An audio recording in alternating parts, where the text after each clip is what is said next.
নমস্কার বন্ধুরা, আজ হাজির হয়েছি ঝিঙের জল বড়া রেসিপি নিয়ে। এই রেসিপিটি একটি হারিয়ে যাওয়া রেসিপি। মা ঠাকুমার আমলের এই রেসিপিটি আজকে আমি তোমাদের সাথে শেয়ার করব। এইটি গরমের দিনে খেলে খুবই ভালো লাগে, শরীরও ঠান্ডা হয়। তাই এই রেসিপিটি আজকে আমি তোমাদের সাথে শেয়ার করব। এই রেসিপিটি তৈরি করতে বেশি উপকরণ দরকার লাগে না, খুব অল্প উপকরণেই এই রেসিপিটি তৈরি হয়ে যায়।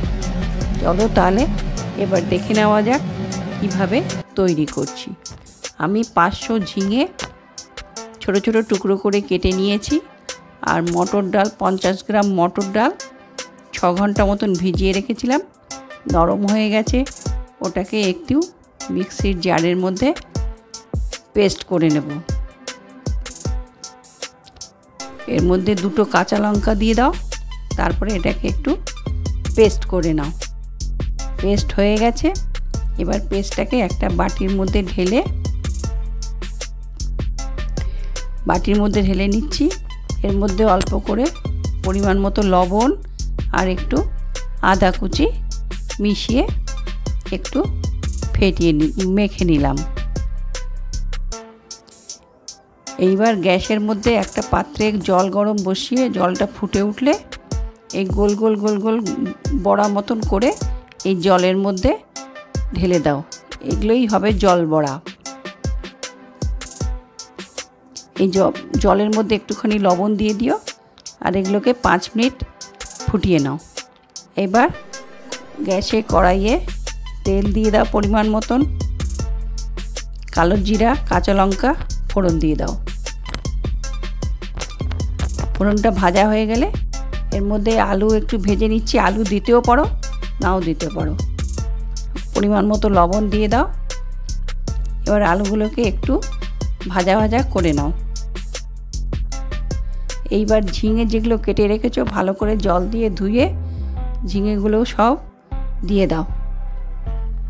অল্প পরিমাণে হলুদ দিয়ে দাও। এটা খুব বেশি হলুদ দেবে না, অল্প হলুদ দিবে। নিরামিষ রান্নাতে হলুদটা একটু কমই দিতে হয়। এই রান্নাটি পুরো সম্পূর্ণ একটি নিরামিষ রান্না। যে কোনো নিরামিষ দিনে এই রান্নাটা করতে পারো। এইবার ভালো করে আস্তে আস্তে এগুলোকে একটু ভেজে নিতে হবে।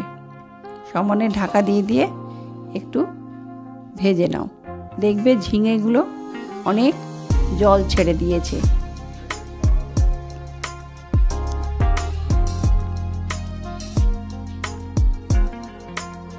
এই দেখো, এবার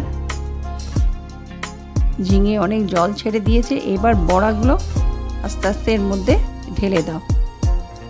বড়াগুলো যেই জলে সেদ্ধ করেছি ওই জলটা ফেলবে না, ওই জলটাই আবার এই তরকারির মধ্যে দিয়ে দেবো।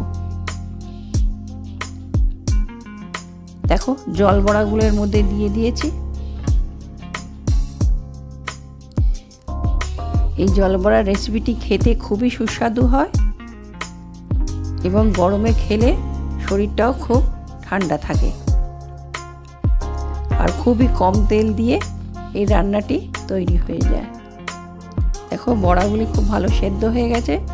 এবার যেই জল দিয়ে বড়াগুলো সেদ্ধ করেছিলাম সেই জলটাও এর মধ্যে দিয়ে দিলাম। এবারে আবার একটি ভালো করে ফুটিয়ে নেব।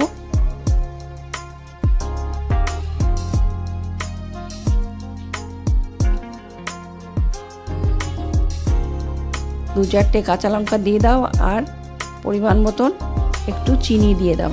এই রান্নাটা একটু মিষ্টি মিষ্টি হয় খেতে। রান্নাটা আমাদের তৈরি হয়ে গেছে। বন্ধুরা, তোমাদের যদি রেসিপিটি ভালো লাগে তাহলে লাইক শেয়ার কমেন্ট করে দিও।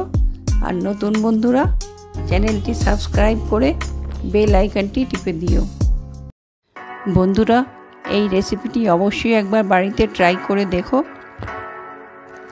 আজকে এখানেই শেষ করছি। আবার দেখা হবে পরের একটি ভিডিওতে। সবাই সুস্থ থাকবেন, ভালো থাকবেন। নমস্কার। এই ভিডিওটি সম্পূর্ণ দেখার জন্য আপনাদের অসংখ্য ধন্যবাদ।